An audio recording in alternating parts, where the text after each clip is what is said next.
Hello అండి, good morning అందరికీ. ఈరోజైతే నేను సింపుల్గా టేస్ట్గా చికెన్ ఫ్రై ఎలా చేసుకోవాలి వీడియోలో చూపిస్తాను చూడండి. చాలా ఈజీగా చేసుకోవచ్చు. దీనికోసం అయితే పసుపు ఉప్పేసి కడుక్కుని చికెన్ని క్లీన్ చేసుకొని ఇలా పెట్టుకోవాలి. దీనిలో కాస్త పసుపు ఉప్పు టేస్ట్కి తగ్గట్టుగానే ఉప్పు అంతా కూడా ఇప్పుడే యాడ్ చేసుకోవాలండి. ఎప్పుడు కూడా చికెన్ ఫ్రై చేసినప్పుడు మనం ఉప్పు నీటిలో కానీ ఉప్పు కానీ కలిపి పెట్టుకోవాలి. కన్ఫామ్గా 1 అవర్ పెట్టాలి. ఎందుకంటే సాఫ్ట్గా టెండర్గా వస్తుంది. చికెన్ ఫ్రై వండినాక ఒక 1 అవర్ 2 అవర్స్ అయినా కూడా గట్టిగా కాకుండా సాఫ్ట్గా ఉంటుంది. దానికి ఇది టిప్ అండి. కంపల్సరీగా అయితే ఉప్పు వాటర్లో కానీ ఉప్పు వేసి కానీ మనం మ్యాగ్నేట్ చేసుకొని 1 అవర్ అయితే పక్కన పెట్టుకోండి. ఇప్పుడు చూడండి, దీనికి కావాల్సిన ఇంగ్రీడియంట్స్ అయితే ఆనియన్స్ని ఇలా స్లైసెస్గా కట్ చేసుకోండి. పచ్చిమిర్చి, కరివేపాకు, కొత్తిమీర లాస్ట్లో వేసుకోవడానికి, అండ్ అల్లం వెల్లుల్లి పేస్ట్. ఫస్ట్ అయితే ఇలాగ కడాయి పెట్టుకొని ఆయిల్ అయితే కాస్త ఎక్కువ వేసుకోండి. ఎలాగైనా మనం ఫ్రై చేస్తాం కాబట్టి కాస్త ఆయిల్ ఎక్కువ పడుతుంది అనమాట. దీనిలోకి అయితే జీలకర్ర ఆవాలు వేసుకొని ఇలా ఆనియన్స్ని యాడ్ చేసుకోండి. ఆనియన్స్ బాగా ఫ్రై అవనివ్వాలండి. చూడండి, ఇలాగా కలుపుతూ ఆనియన్స్ అయితే బ్రౌన్ కలర్ వచ్చే వరకు ఫ్రై చేసుకోవాలి. ఇప్పుడు ఫ్రై అయినాక ఫ్రెష్గా గ్రైండ్ చేసుకున్న అల్లం వెల్లుల్లి పేస్ట్ని 1 స్పూన్ వరకు అయితే యాడ్ చేసుకోండి.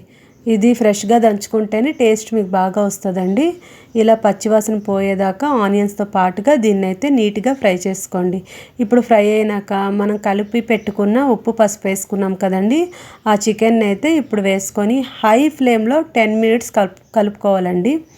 హై ఫ్లేమ్లో 10 మినిట్స్ కలుపుకుంటే వాటర్ తొందరగా రిలీజ్ అవుతుందన్నమాట. చూడండి, ఇలా హై ఫ్లేమ్లో చికెన్ అంతటిని అయితే మనం కలుపుకోవాలి. ఇప్పుడు చూడండి, 10 మినిట్స్ హై ఫ్లేమ్లో కలుపుకున్నాం కదా. ఇప్పుడు కంప్లీట్గా ఫ్లేమ్ తగ్గించేయాలన్నమాట. తగ్గించేసి స్లోలో ఒక 10 మినిట్స్ అలా వదిలేయాలన్నమాట.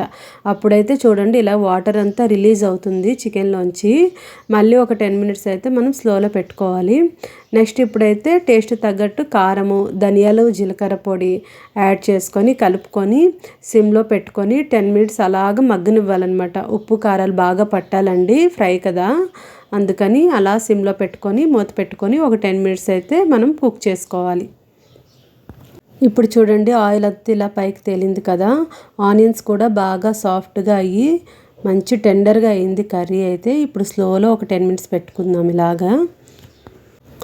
చూడండి, మూత తీసి చూస్తే ఇంకా వాటర్ అంతా ఎగిరిపోయిందండి. ఇంకా రెడీ అయిపోవడానికి రెడీగా ఉంది కర్రీ అయితే.